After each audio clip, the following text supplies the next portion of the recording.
Yağılır tüllerinin dürüse kayıp müftar olmuş şirin tillere bakay.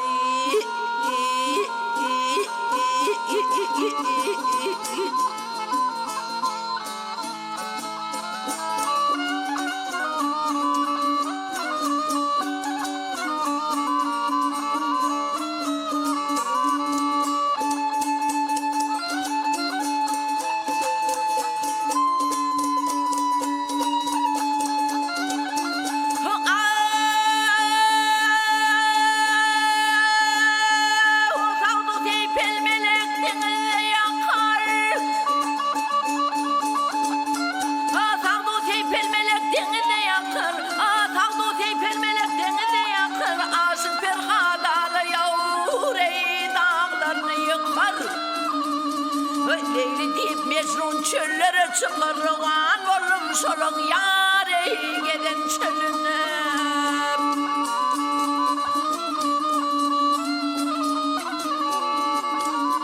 Gelip medalasın onu huvalı kebe oturup olur yarlamdan sonlele.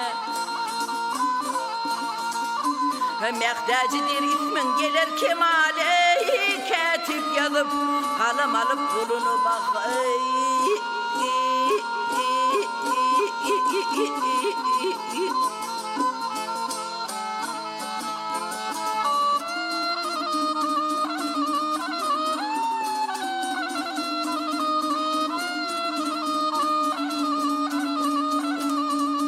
Ay akmaya yolu kaldı, yükü tövrüzü kaldı, oğlunu dert apardı dermanı kıydı. Ay ağılır merde var, mert göçen yurda var, dok deyip tilke varından ağaç hem olsun kurdu.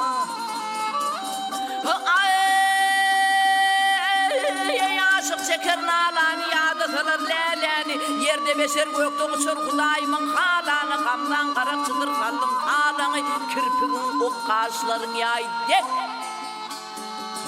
Girilmiş bak